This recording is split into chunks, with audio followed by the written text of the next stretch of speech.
So today we are going to talk about inversions part 2. Nós estudamos na última aula sobre as inversions parte 1.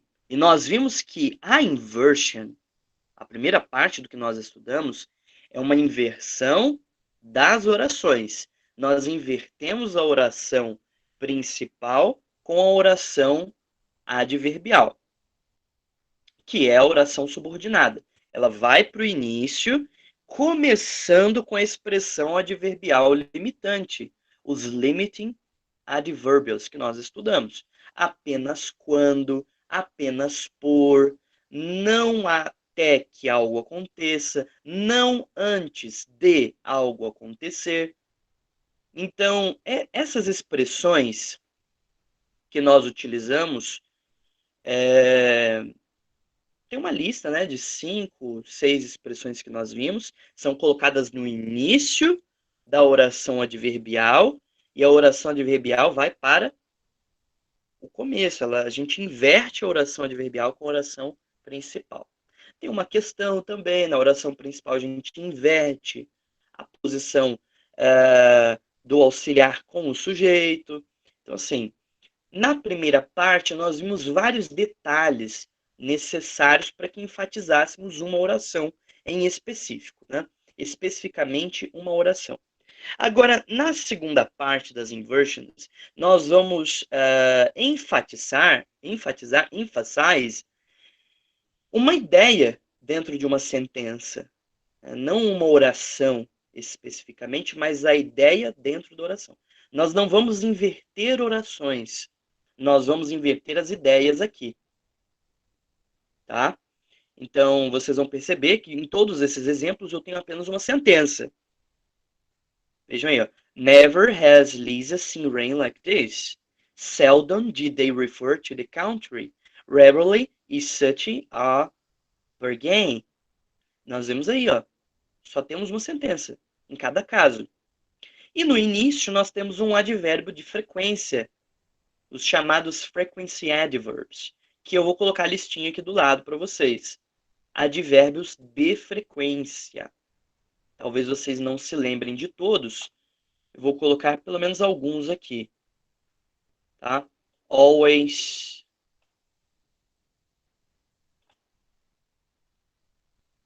Mais uma vez, perdoe a minha letra. Não é fácil desenhar a letra. Mas nós vamos escrever aqui advérbios de frequência. Frequency adverbs. Vamos lá. Always, often.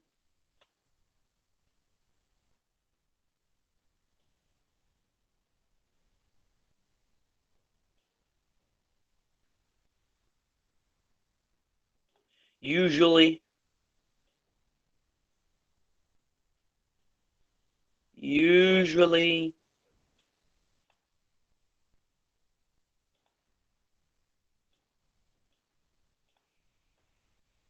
Seldom. Agora vamos pegar as que estão aqui. Seldom.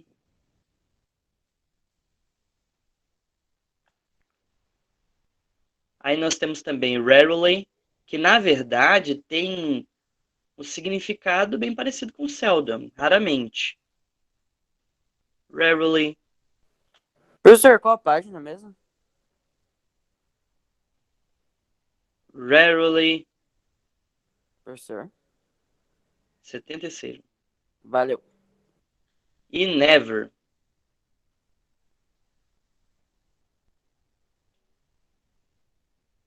Never. Então vamos a isso. Always, often, usually, seldom, rarely, never. Tem todos os advérbios de frequência aqui? Não. Tem outros. Generally, frequently, né? De forma geral. Tem alguns advérbios que podem ser utilizados com alguns advérbios de modo, nós dizemos, né? Que utilizam esse li no final, podem ser utilizados como advérbios de frequência, né? Frequently, generally, e vai embora. Bom, qual é a ideia aqui? Nós vamos usar um advérbio de frequência no início, ó, never, seldom, rarely.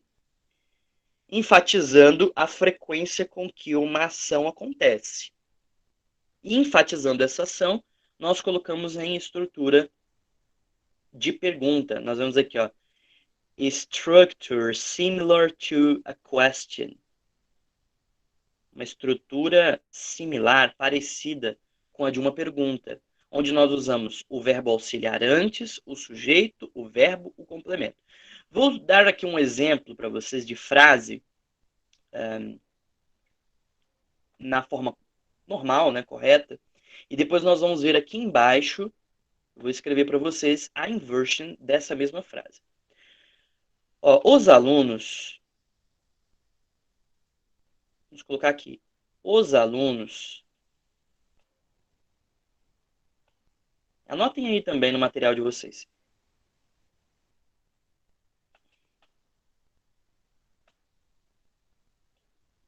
Os alunos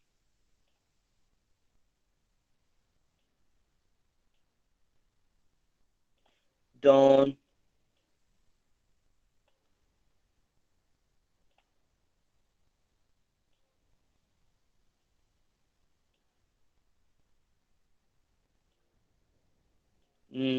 don't percept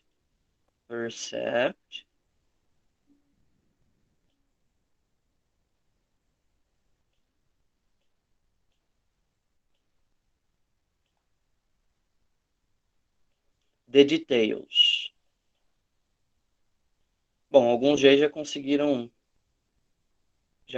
traduzir a ideia, né? The students don't perceive the details. Na verdade, tem alguns aí bons para tradução, hein?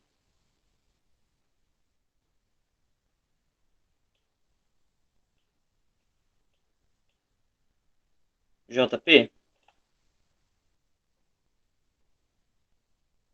Alô, alô, JP. Opa! Percept é perceber. Uhum. Como é que fica a frase?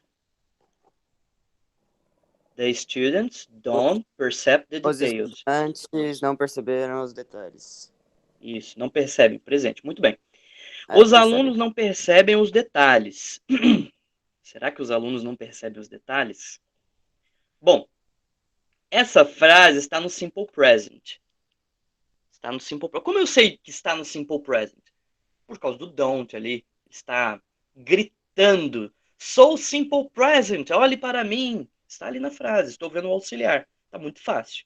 The students don't perceive the details. Os alunos não percebem os detalhes. E vamos fazer a inversion disso, então? Ô, professor, Agora, mas... Tá me ouvindo? sim. Professor?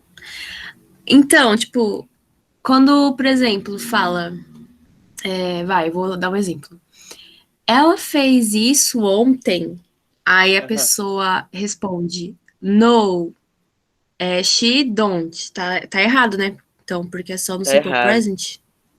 Aí teria que ser, né? She didn't. Aí, nesse caso, Tá. a resposta é no, she didn't. Entendi. Agora, vendo o seguinte, analisando nisso aqui, galera.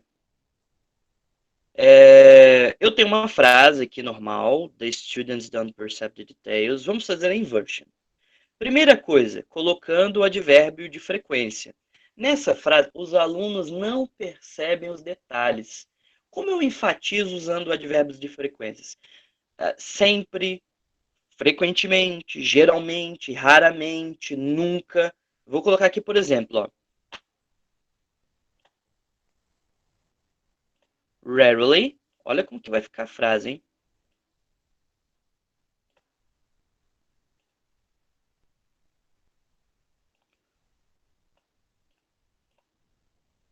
Letra esquisita ali, mas dá para entender que é rarely. Rarely. E agora? Nós vamos fazer o seguinte. Muita atenção agora, hein?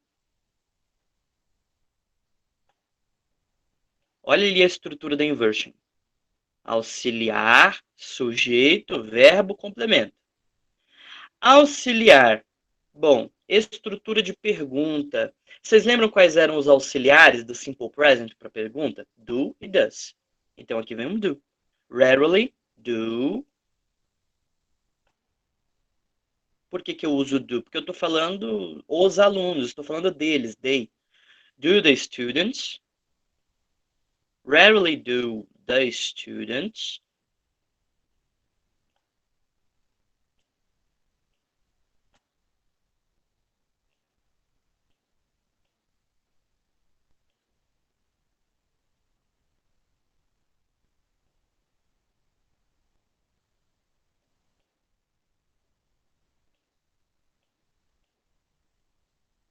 Rarely do the students percept the details.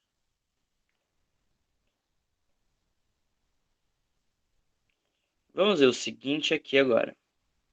Ali em cima, os alunos não percebem os detalhes. Aqui embaixo, para enfatizar, coloquei ali um advérbio de frequência, né? Que ele vai dizer com que frequência essa ação acontece ou não acontece. E deixa eu só colocar aqui o complemento, the details. E agora nós vamos ver como essa frase vai ficar. Como essa sentença ficará agora com a inversion. Que na inversion 2, que é muito mais fácil do que a inversion 1, eu coloco um advérbio de frequência no início, como vocês estão vendo aqui, e só inverto, coloco o auxiliar aqui, para enfatizar. Um enfatiza, né, a, a frequência com que uma determinada ação ocorre. Deixa eu colocar aqui, the details, o nosso complemento.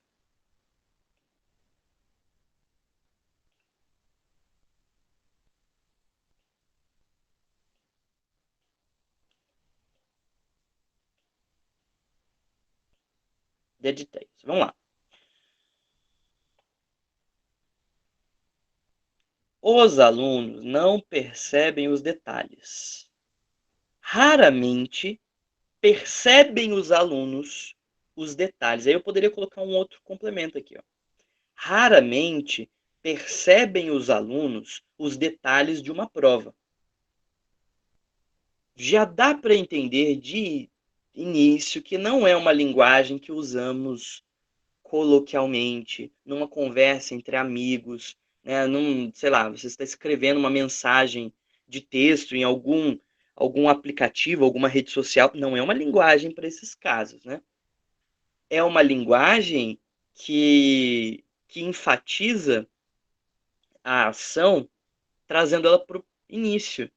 Na verdade, toda essa ideia de trazer o verbo auxiliar para o início é como se ele trouxesse também o significado do verbo com ele. Na hora de traduzirmos, ficaria assim. Né? Raramente percebem os alunos os detalhes de uma prova. Certo? Então, os alunos não percebem os detalhes. Raramente percebem os alunos os detalhes de uma prova. Aí você percebe que a gente acabou invertendo o verbo com o sujeito. Não é? Ah, mas isso é impossível, isso não pode acontecer. Mas acontece, porque nós temos uma figura de linguagem em português chamada hipérbato.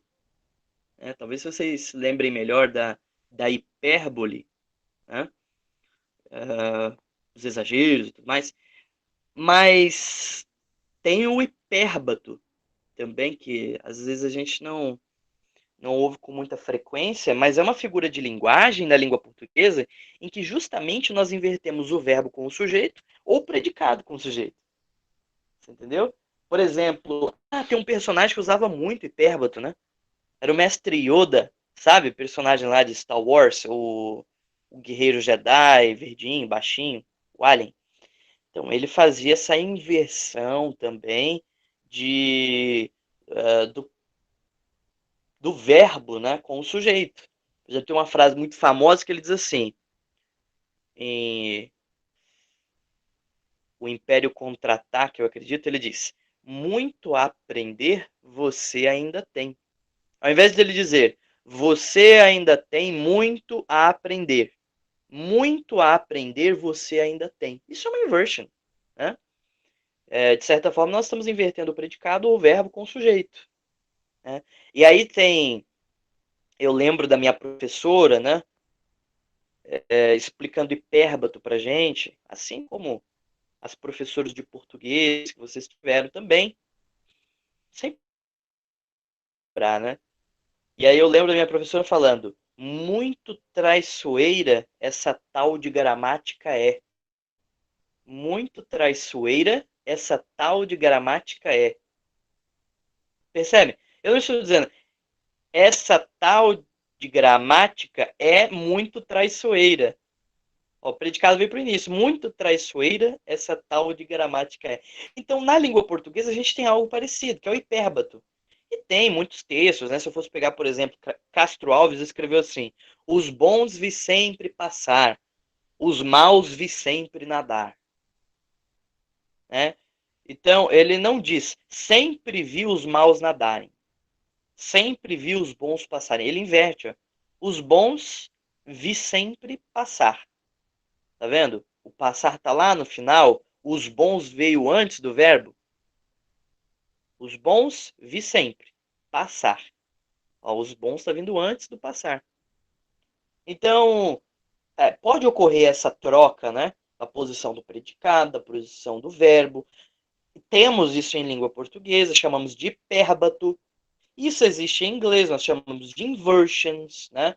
E existem, na verdade, vários tipos de inversions. Nós estamos apresentando 2 aqui no nosso material, mas existem vários tipos, certo? No primeiro tipo, nós invertemos as orações e usamos expressões adverbiais limitantes.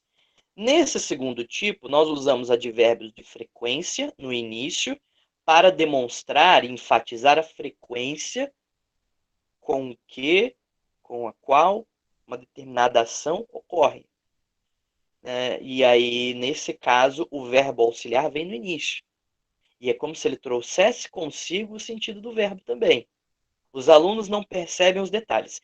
Raramente, advérbio de frequência, raramente percebem os alunos os detalhes. Os detalhes de uma prova, os detalhes de um trabalho. Nada pessoal, gente. Só um exemplo, tá? Não levem isso para o pessoal, só estamos exemplificando aqui. Mas essa é a ideia. Percebe? Então, ó, um advérbio de frequência, o auxiliar, no caso aqui o do, certo? The students e percept the details.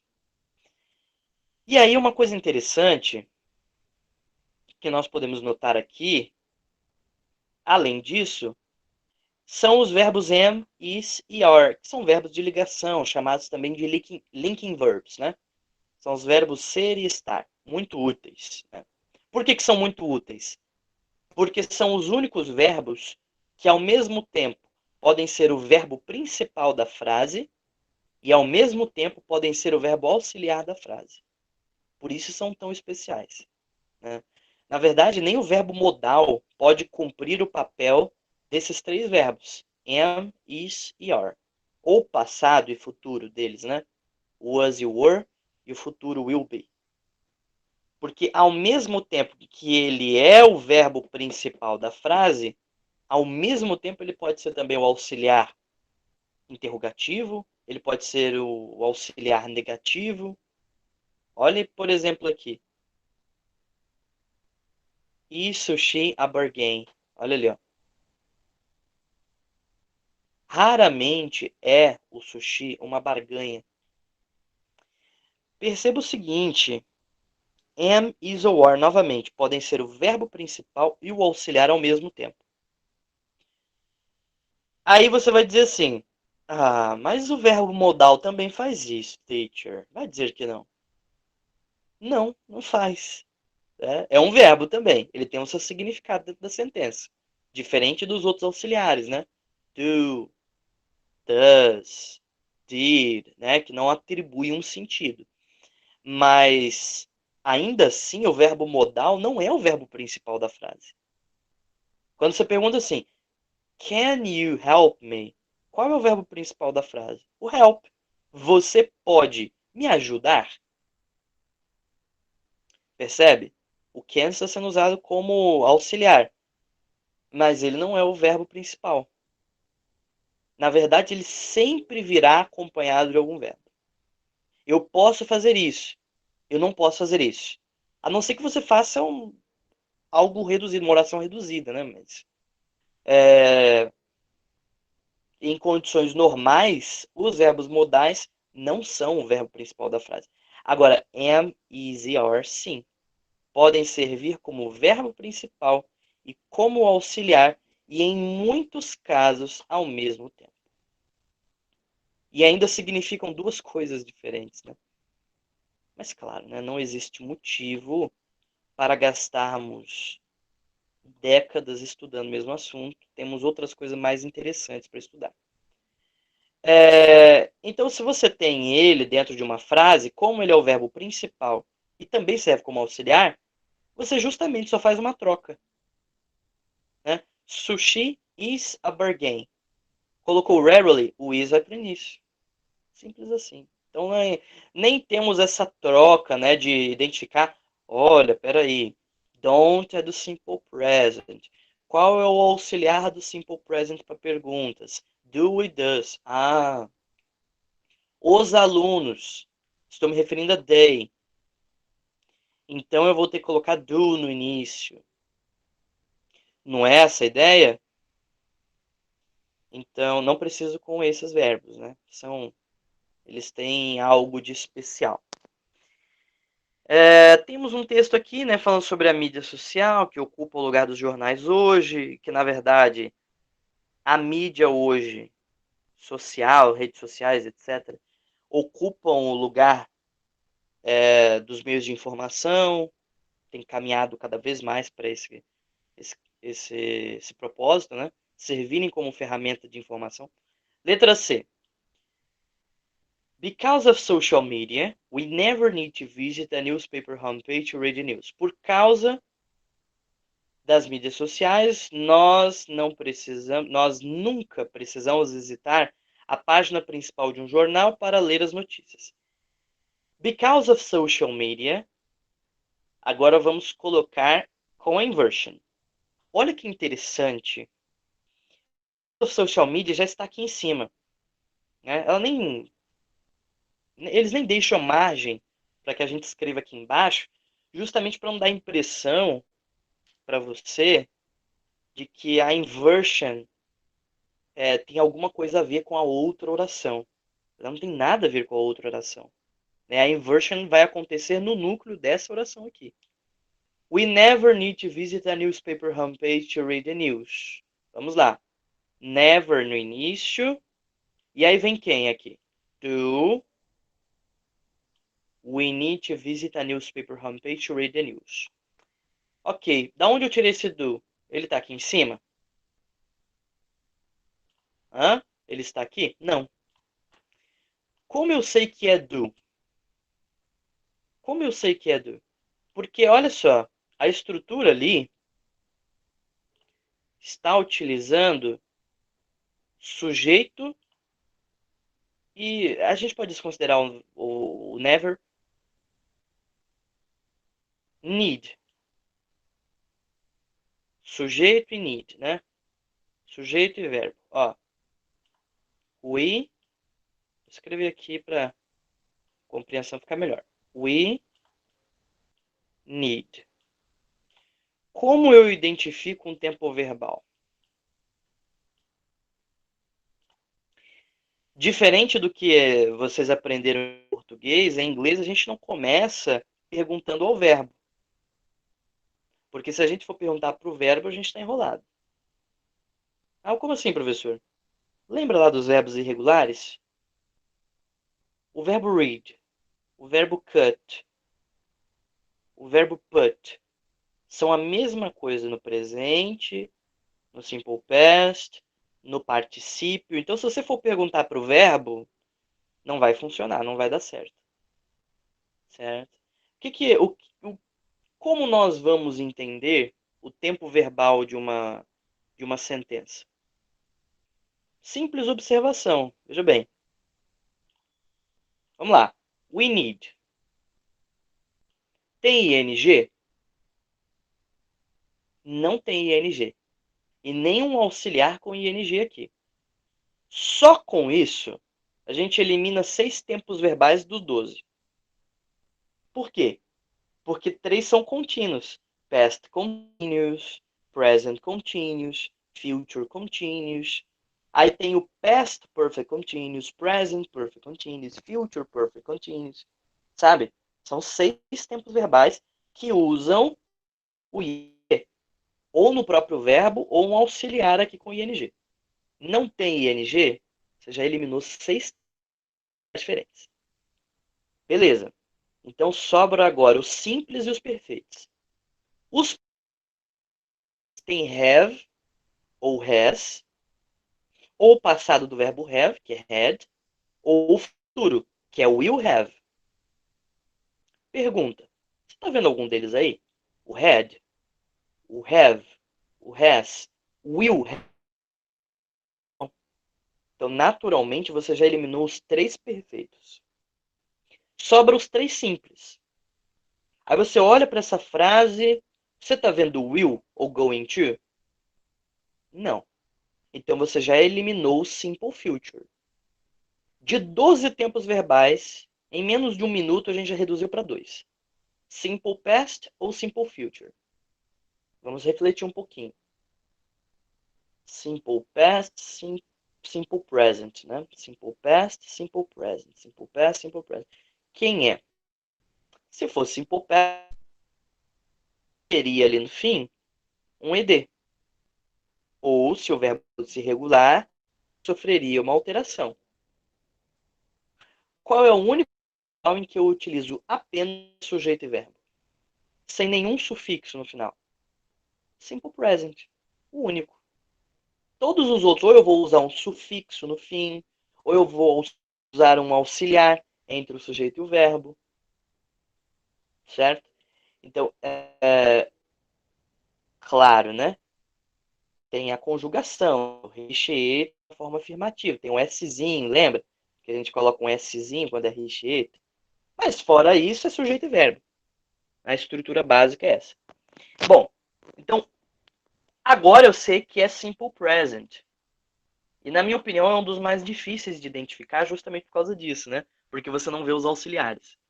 Na verdade, a análise sintática ela começa pelo verbo, mas não é o verbo principal, é o verbo auxiliar. Porque é o verbo auxiliar que vai nos dizer o tempo verbal, é o verbo auxiliar que vai nos indicar onde está o sujeito, onde está o verbo principal, porque ele fica entre os dois, entende? Então, se ele está aqui, eu sei que o sujeito vem antes, e eu sei que o verbo principal vem depois. Então, em inglês, a análise sintática começa pelo verbo, mas não o principal, o auxiliar. Ele tem um papel muito mais importante até do que para a nossa análise, né, do que o verbo principal. Porque o verbo principal ele pode ser exatamente a mesma coisa para dezenas, milhares de sujeitos possíveis dentro de uma frase, sem mudar o sentido. Ó, we need, you need, I need, they need. Tá vendo? You need. The president and his wife need. The students need. The teachers need. The cars need. E vai embora. A gente tá falando de milhares e milhares de possíveis sujeitos que não vão conjugar esse verbo. Então, assim, a gente vai perguntar o que para ele? Se ele vai ser o mesmo em todos os casos. Né? Quem é o grande trunfo, o grande coringa nessa nossa análise é o auxiliar. Ou, nesse caso, como não tem o auxiliar, também é uma boa resposta. Não ter um auxiliar é um ponto positivo também. Indica que é simple present. Simple present usa do e does.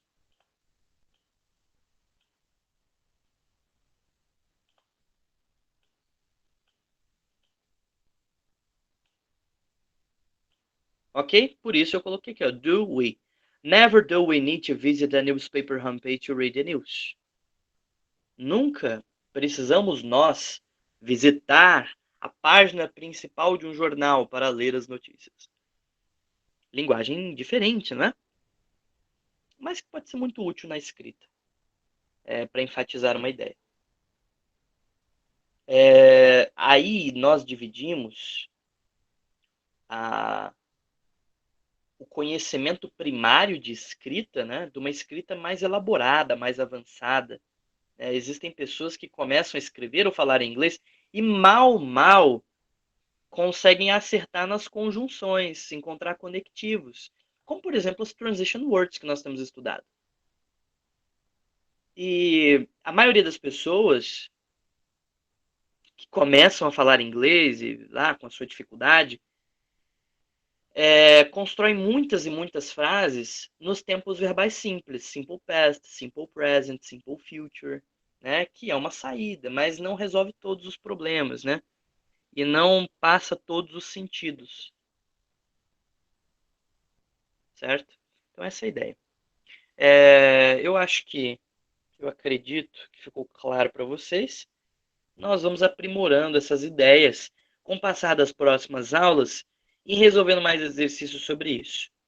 Mas justamente por já termos visto a primeira parte das inversions, eu creio que ficou um pouco mais